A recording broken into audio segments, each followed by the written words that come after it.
Brodes Media. What is going on, everyone? Before we dive into the action, on Twitter at Brodes Media, we are running a giveaway right now where you can win a Bryce Harper jersey. It's pinned to the top of the profile. It's so simple. Retweet the tweet and hit that follow button. Also, if you're new to the channel, smash that subscribe button. We are on the road to 20,000 subscribers. Make sure you hit that thumbs up button as well. And with that, enjoy the show. What is going on, everyone? Welcome on into Sports Talk with Brodes. Let's be very clear right from the jump. When I talk about the positives that I saw in this preseason game, that does not mean I believe the Eagles will win the Super Bowl. When I say something negative about this football team, that does not mean I don't believe that this squad will ever win one football game this season. So this is just preseason action, but I am going to dissect what I witnessed out there on the field. So before you get all crazy as I make a statement, let the light bulb go off in your head that I already accomplished my goal of describing to you that I am not going outrageous in one way or the other. This is just about what I saw in today's effort. And I have to begin with the head coach, Nick Sirianni, who has not called plays before. Not that he really showed us much. Not that he really showed you much about where the scheme is and all these details like we're going to see throughout the 17-game regular season. But what will his demeanor look like? How will his attitude look like? What will the approach be? And I saw, at least with the first stringers, which quite frankly, I don't care about the third stringers. I don't care about the busted coverages by the guys who are barely going to make the team if they do, or if they're picked up off the streets by somebody else later on in the year. That is really, truly irrelevant to me. When we look at the way the first team and some of the second team guys were out there battling, they looked structured. It looked like they were on the same page. They were properly engaged. They were mentally prepared. They knew what they were supposed to do. They knew the routes. They were properly structured as a unit, and that is a big step in the right direction based off of what we witnessed last season.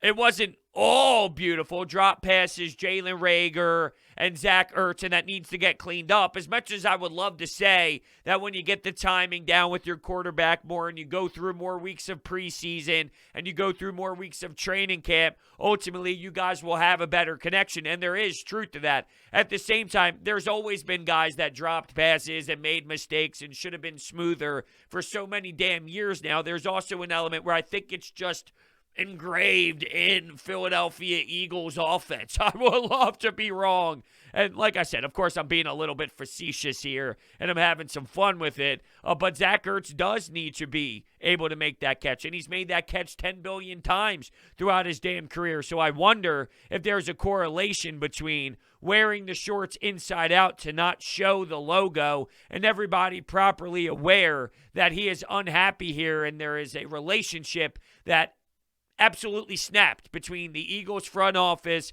Howie Roseman, Jeffrey Lurie, and Zach Ertz. So is he 1,000% in? And is that a product of maybe him being 70% in? Oh, I don't want to be a distraction. Yet you're wearing your shorts inside out and you're not all the way there. He led the team out of the tunnel, though. So if you want to take any sort of information from there, is that something? Is that him saying, hey, I'm still here? Once again, the shorts, and I know that sounds silly and sounds stupid and so small, but you're talking about such a pro's pro in Zach Ertz. Him doing that is something to me. I can't pretend as if that should just be crumbled up into the trash and never resurfaced once again.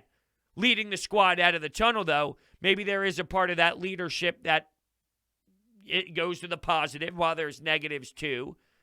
That part of it goes to the positives.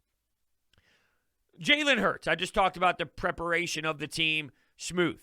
You think about it defensively as well. You know, you saw some big plays from Alex Singleton. You saw him running all around the field. You saw McPherson run around the field, and he's someone whose stock is rising, and there seems to be a lot of buzz about what he can create on the football field and the way that he has a great mind and is very structured. And you talk about the football IQ. He seems to have those intangibles 1,000%, and the knowledge of what to do in certain situations.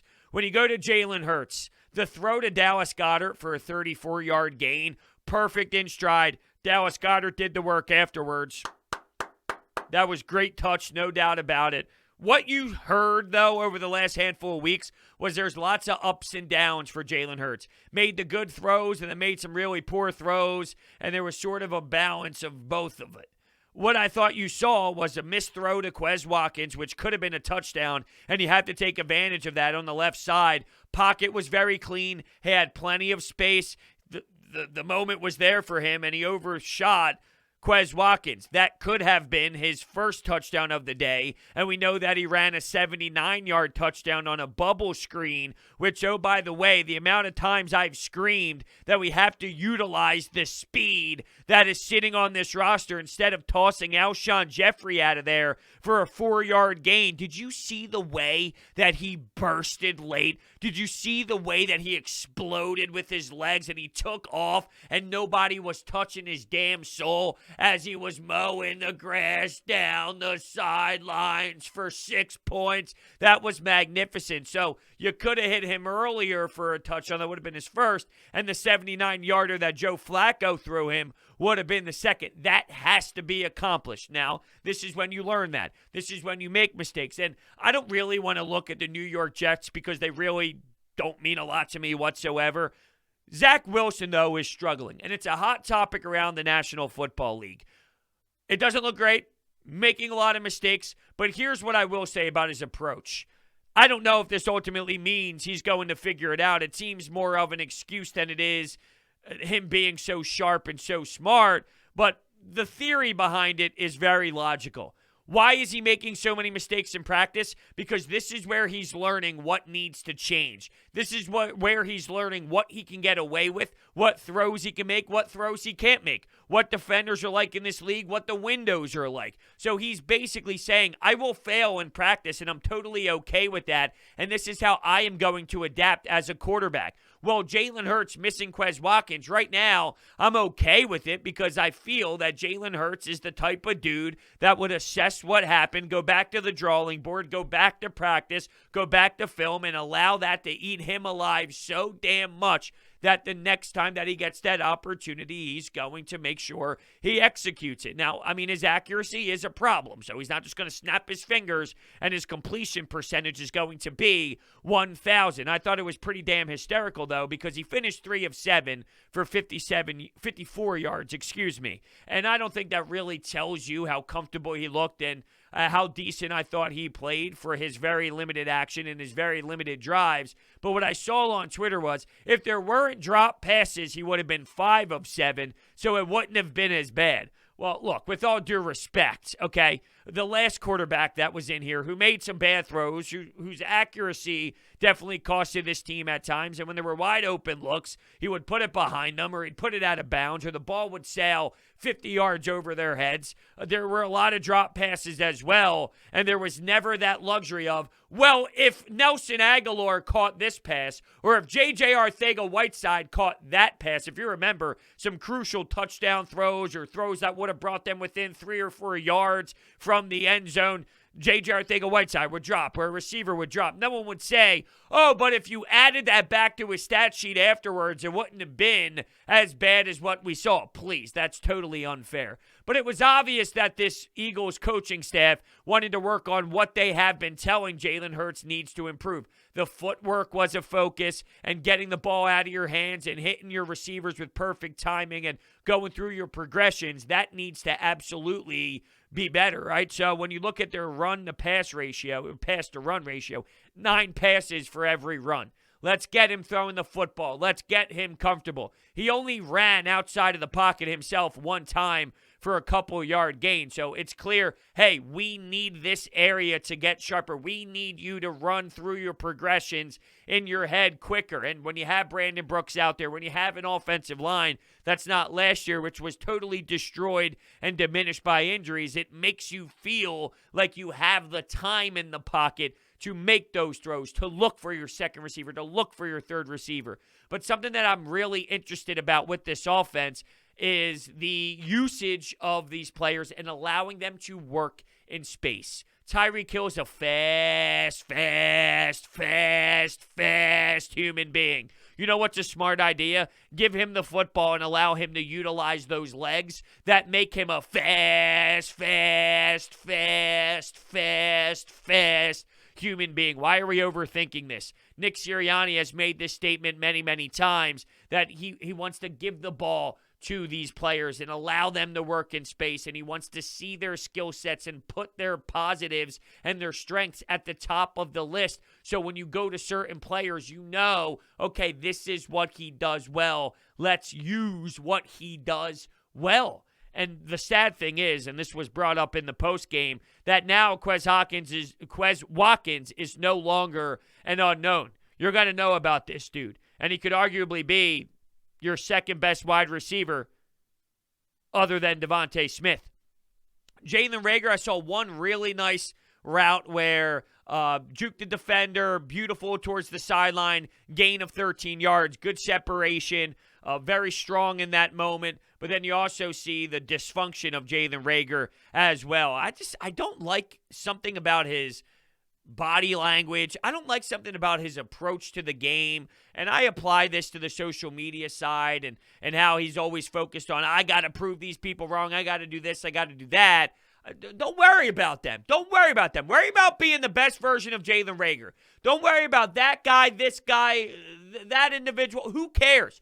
Who cares? Go be the best version of Jalen Reagor. And it seems that Nick Sirianni is going to have to be tough on him. And everyone has to be coached differently. You coach Jalen Hurts differently from Devontae Smith, differently from Fletcher Cox, differently from Anthony Harris. Everyone has their own personal style that they need to be approached a certain way by a coach. Jalen Reagor, you're going to have to be on him. And it's nothing new to the wide receiver position. If there's any position that needs a lot more, I don't know, babysitting, I guess if you will, with some personalities, and there's so many different variants to that.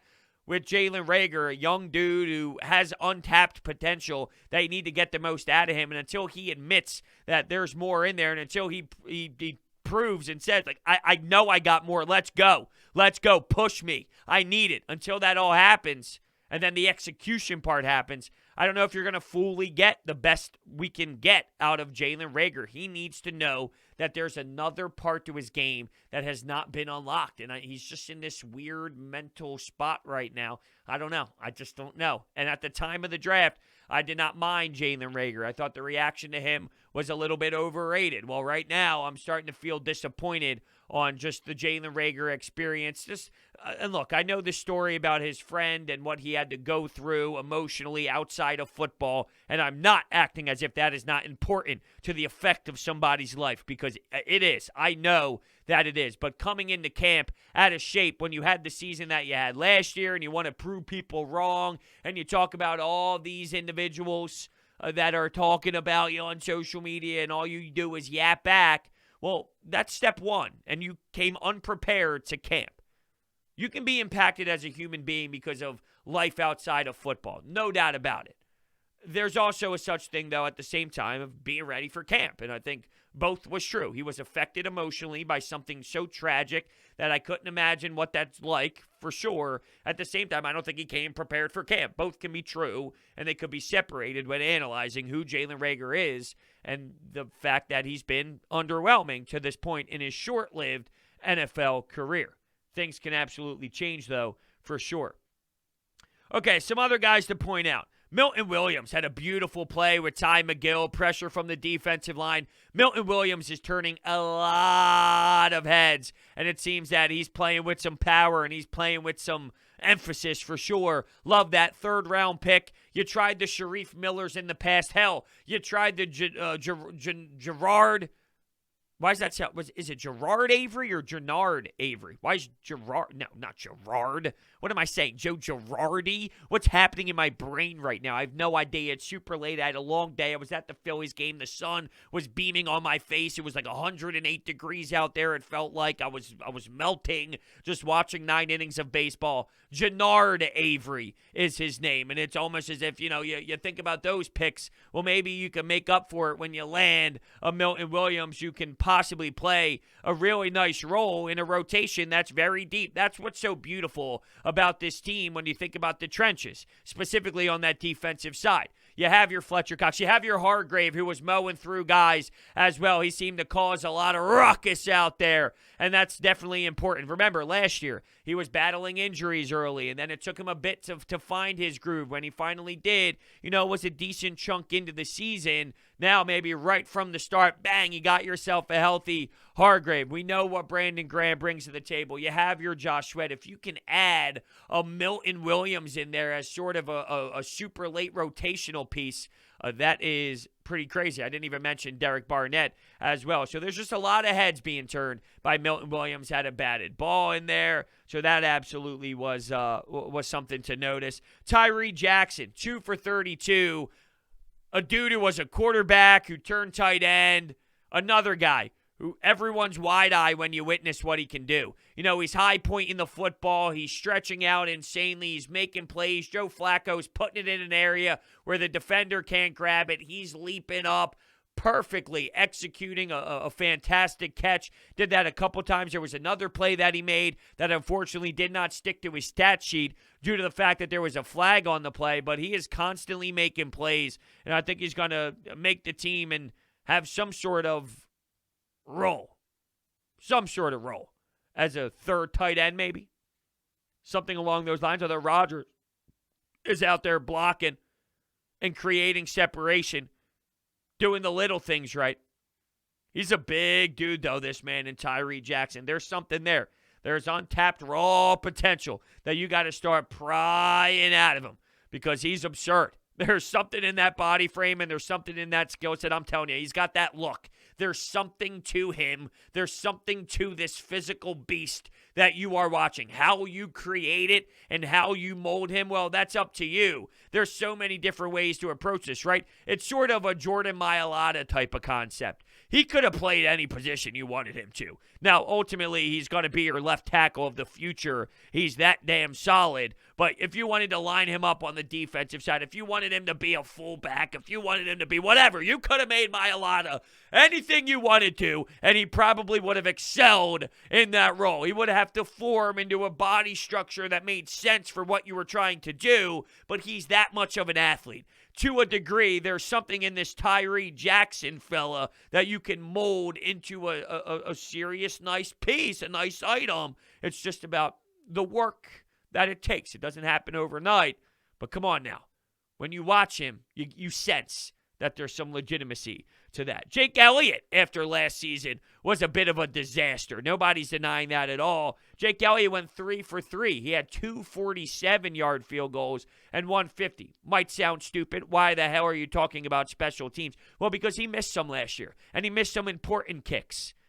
And you're under contract with Jake Elliott because of the season that he had when he was on, when he was the guy, when he was the man.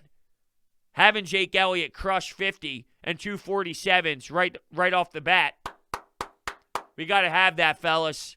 We can't downplay that.